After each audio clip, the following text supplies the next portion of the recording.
രാജ്യത്ത് പെട്രോൾ വാഹനങ്ങൾക്ക് ethanol 20 petrol നിർബന്ധിതവും നിയമാനുസൃതവുമാക്കി മാറ്റിയിട്ട് ഇന്നേക്ക് 4 മാസങ്ങൾ പിന്നിട്ടിരിക്കുന്നു. മതിയായ ശാസ്ത്രീയ പഠനങ്ങളും പരിശോധനകളും കൂടാതെ നടപ്പാക്കിയ പദ്ധതി വാഹന ഉടമകൾക്ക് ഏറെ സാമ്പത്തിക ബാധ്യതകളും ബുദ്ധിമുട്ടുകളും സൃഷ്ടിക്കുന്ന ഒന്നായി മാറിയിരിക്കുന്നതായി രാജ്യവ്യാപകമായ പരാതി ഉയർന്നിരിക്കുന്നു. കേന്ദ്ര സർക്കാരും പെട്രോളിയം മന്ത്രാലയവും ഉപരിതല ഗതാഗത മന്ത്രിയും പാർലമെന്റിനകത്തും പുറത്തും ന്യായീകരണങ്ങളും എത്തനോൾ അനുകൂല വാദമുഖങ്ങളും ഉയർത്തി രംഗത്ത് വന്നിട്ടുണ്ടെങ്കിലും ഉപഭോക്താക്കളുടെ ആശങ്കകൾ പരിഹരിക്കാൻ അവയ്ക്കൊന്നും ആയിട്ടില്ല. ഏറ്റവും സാധാരണക്കാരും നിത്യയാത്രയ്ക്ക് ഇരുചക്ര വാഹനങ്ങളും 4 ചക്ര വാഹനങ്ങളും ഉപയോഗിക്കുന്ന ഏതാണ്ട് 30 കോടി ഉപഭോക്താക്കളെങ്കിലും ഈ പരിഷ്കാരത്തിന്റെ ഇരകളാക്കി മാറ്റപ്പെട്ടിരിക്കുന്നു എന്നതാണ് അനിഷേധ്യമായ വസ്തുത. ഏപ്രിൽ 2023 മുൻപ് നിർമ്മിക്കപ്പെട്ട വാഹനങ്ങൾക്ക് 20% എത്തനോൾ കലർത്തിയ പെട്രോളിൽ 30 മുതൽ 35% ഊർജ്ജ കാര്യക്ഷമത കുറയുമെന്നാണ് വാഹന ഉടമകളുടെ അനുഭവം.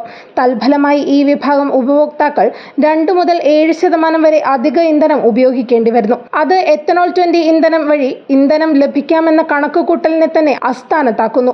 എത്തനോൾ കലർത്തിയ പെട്രോൾ ഗണ്യമായ തോതിൽ ഈർപ്പം ആഗിരണം ചെയ്യുന്നതിനാൽ വാഹനങ്ങളുടെ യന്ത്രഭാഗങ്ങളിൽ തുരുമ്പും ദ്രവീകരണവും വഴി സാരമായ കേടുപാടുകൾക്ക് കാരണമാകുന്നുമുണ്ട്. അത് ജീവസന്ധാരണത്തിനായി വാഹനം ഉപയോഗിക്കുന്ന ഉടമകൾക്ക് ഭാരിച്ച പരിചരണ ചെലവുകൾക്ക് ഇടവരുത്തുന്നു. അത്തരം വാഹനങ്ങളുടെ നിർമ്മാതാക്കൾ ആരും തന്നെ എത്തനോൾ 20യുടെ ഉപയോഗം മൂലം വാഹനങ്ങൾക്കുണ്ടാകുന്ന കേടുപാടുകൾക്കും നാശനഷ്ടങ്ങൾക്കുമെതിരെ യാതൊരു മുന്നറിയിപ്പും നൽകുന്നില്ല.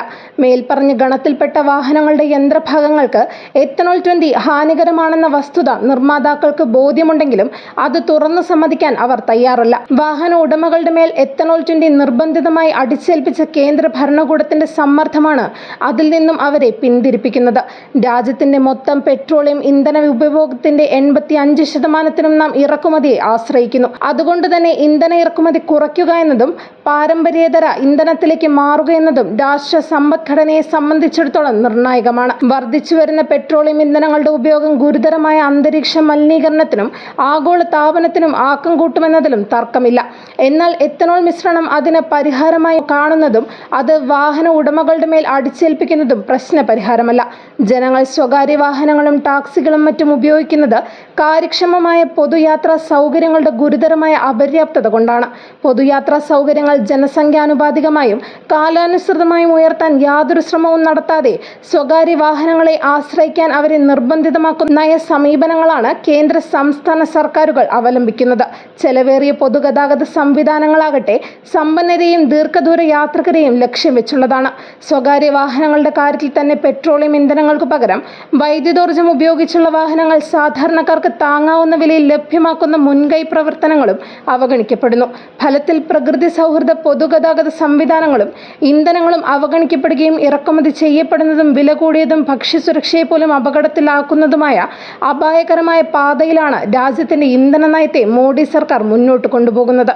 അതിൽ ഭരണകൂട നിക്ഷിപ്ത താൽപര്യങ്ങളും ഉൾപ്പെട്ടിട്ടുണ്ടെന്നത് അങ്ങാടിപ്പാട്ടായ അരമന രഹസ്യവുമാണ്. കഴിഞ്ഞ ഒരു വർഷത്തിനിടെ 14,596 കോടി രൂപയുടെ 63 ലക്ഷം ടൺ അരി food corporation of India ethanol ഉൽപ്പാദകർക്ക് വിപണി വിലയേക്കാൾ 40% കുറവിൽ വിൽപ്പന നടത്തിയ വാർത്ത ഇക്കഴിഞ്ഞ ദിവസമാണ് പുറത്തുവന്നത്. ഇന്ധനവും ഭക്ഷണവും ഉൾപ്പെട്ട വലിയൊരു സംഘർഷത്തിലേക്കാണ് അത് വിരൽ ചൂണ്ടുന്നത്. എത്തനോൾ ഉൽപ്പാദനത്തിനു വേണ്ടി ഭക്ഷ്യവസ്തുക്കൾ വഴിതിരിച്ചുവിടുന്നത് രാജ്യത്തിന്റെ ഭക്ഷ്യ സുരക്ഷയ്ക്ക് തന്നെ കനത്ത വെല്ലുവിളിയാണ് ഉയർത്തുന്നത്.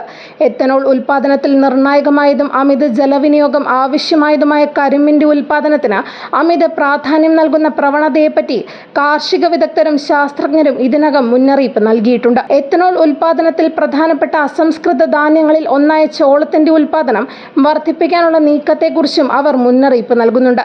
ജനസംഖ്യയിൽ ഏതാണ്ട് 80% പൊതുവിതരണ സംവിധാനത്തെ ഇപ്പോൾ തന്നെ ആശ്രയിക്കുന്ന രാജ്യത്ത് ലാഭത്തിൽ മാത്രം കണ്ണുനട്ടിരിക്കുന്ന ഒരുപറ്റം ഭരണാധികാരികൾ ഭക്ഷ്യസുരക്ഷയെ തന്നെ അപകടത്തിലാക്കി എത്തനോൾ കലർത്തിയ എണ്ണക്കച്ചവടവുമായി മുന്നോട്ടു പോകാൻ അനുവദിച്ചുകൂടാ.